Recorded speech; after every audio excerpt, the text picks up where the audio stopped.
আজকে এমন একটা টপিক নিয়ে আপনাদের সঙ্গে কথা বলবো যেটা কিন্তু অত্যন্ত ইম্পর্ট্যান্ট। এই কারণে যে আমরা ভারতবর্ষে আমরা ক্যান্সার শুনলেই আমাদের মনের মধ্যে একটা সাংঘাতিক রকম বিভীষিকা তৈরি হয়।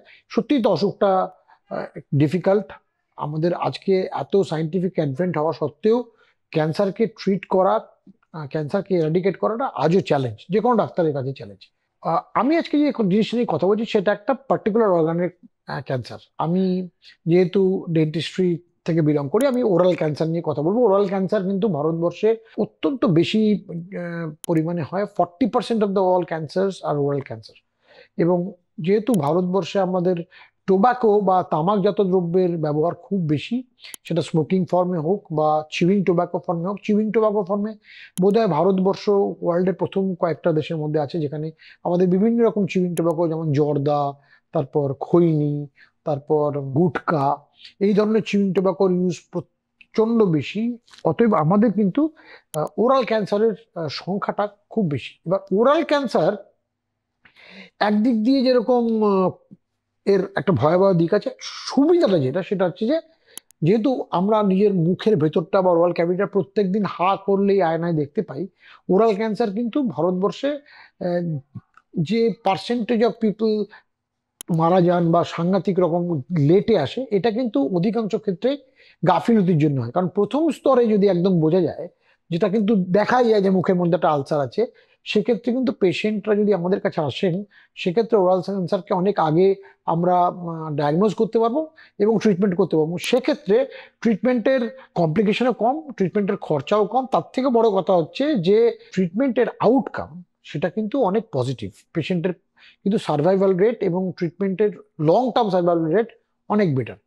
এবার যেটা নিয়ে কথা বলা সেটা হচ্ছে ওরাল ক্যান্সার তাহলে চিনবো কি করে। ওরাল ক্যান্সার চেনার, যদি আপনার তামাকের হ্যাবিট থাকে, হ্যাবিট না থাকলেও, আর হ্যাবিট তো থাকলে অবশ্যই, প্রথমে দেখবেন যে ওরাল ক্যান্সার অধিকাংশ সময় প্রেজেন্ট করে একটা সাদা প্যাচ বা একটা আলসার হিসেবে। এবং এই আলসারটা বা এই ক্ষতটা সেটা বুকের বিভিন্ন জায়গায় হতে পারে।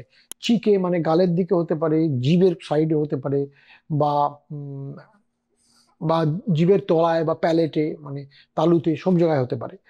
এবং সেক্ষেত্রে এরকম হতেও পারে যে আপনার তামাকের অভ্যাস আছে, বা তামাকের অভ্যাস না থাকলেও আপনার কোনো একটা শার্প দাঁত আছে যেখান থেকে অনেক দিন ধরে ঘষা লাগছিল, আপনি ব্যাপারটাকে খুব একটা আমল দেননি।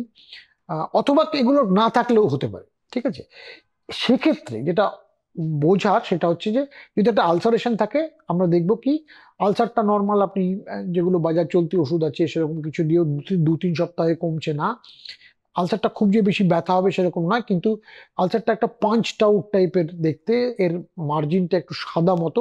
এবং আলসারটা যদি আপনি হাত দিয়ে চাপ দেন, দেখবেন একটা শক্ত বেস, ইন্ডিউরেটেড বেস বলি, এরকম যদি একটা কিছু আপনার মুখে থাকে, আপনি আর একদম দেরি করবেন না, ভাববেন যে এটা ক্যান্সার হলেও হতে পারে। মনে রাখবেন, ওরাল ক্যান্সারের ডায়াগনোসিস একটা বড় অন্তরায় হলো ডিনায়াল, মুড অফ ডিনায়াল। মানে পেশেন্ট ভাবে না আমার ক্যান্সার হয়নি, এটা ভেবে পেশেন্ট সময় নষ্ট করে। যত সময় নষ্ট করবেন, ক্যান্সারের প্রগনোসিস কিন্তু তত খারাপ হতে থাকবে, কারণ ক্যান্সারটা খুব দ্রুত ছড়ায়, মুখের ক্যান্সার গুলো।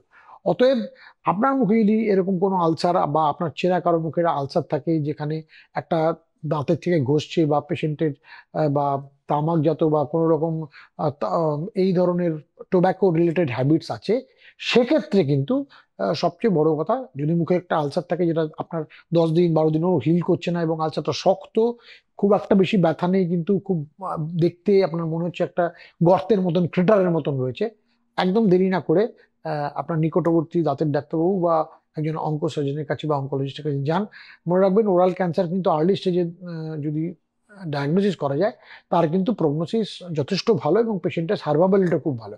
অতএব আমি আপনাকে একটা কথা আপনাদের বলতে চাই এই ভিডিওটার থ্রুতে, যে ওরাল ক্যান্সার নিয়ে ভয় পাওয়ার কারণ নেই। তবে হ্যাঁ, যদি ডিজিজটা পরের স্টেজে চলে যায়, শেষ দিকে চলে যায়, সেক্ষেত্রে তো অবশ্যই অসুবিধা হবে। অতএব early diagnosis gives very good results in oral cancer. Oral cancer প্রতিরোধ করার জন্য বা মুখের ক্যান্সার প্রতিরোধ করার জন্য দু একটা টিপস আপনাকে দিই। একটা হলো যে মুখে যদি কোনো দাঁতের অংশ থাকে যেটা ভেঙে রয়েছে, যেখানে আপনার জিভ বা গাল বারবার ঘষছে, এটাকে কিন্তু একদম অবহেলা করবেন না, ইগনোর করবেন না। অ্যাট দ্য আর্লিয়েস্ট একজন ডাক্তারবাবুর কাছে যান, এবং তিনি আপনাকে হেল্প করবেন। সে দাঁত যদি তুলতে হয় বা দাঁতে যদি ঘষে দিতে হয়, সেটা তিনি করে দেবেন, যেন এই ধরনের ফাউল ফ্রিকশন রেগুলার বেসিসে না হয়।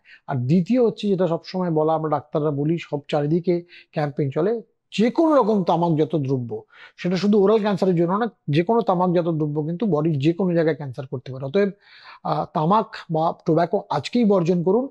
কালকে একটা আহ, যে কোনো জায়গায় একটা অ্যাক্সিডেন্ট হলে, যেটা যেরকম ক্যান্সার যে কোনো শরীরের যে কোনো জায়গায়, সেটা কিন্তু একটা সাংঘাতিক হেলথ বার্ডেন। অতএব আপনাদের জন্য এটাই আমার টিপস, যে যদি ওরাল ক্যান্সার প্রিভেন্ট করতে হয়, তাহলে কোনো শার্প অবজেক্ট মুখে যেটা বারবার ঘষছে, স্পেশালি ভাঙা দাঁত বা কোনো দাঁতের টুকরো, সেটাকে অ্যাভয়েড করার জন্য যত সম্ভব তাড়াতাড়ি একজন দাঁতের ডাক্তারবাবুর কাছে যান।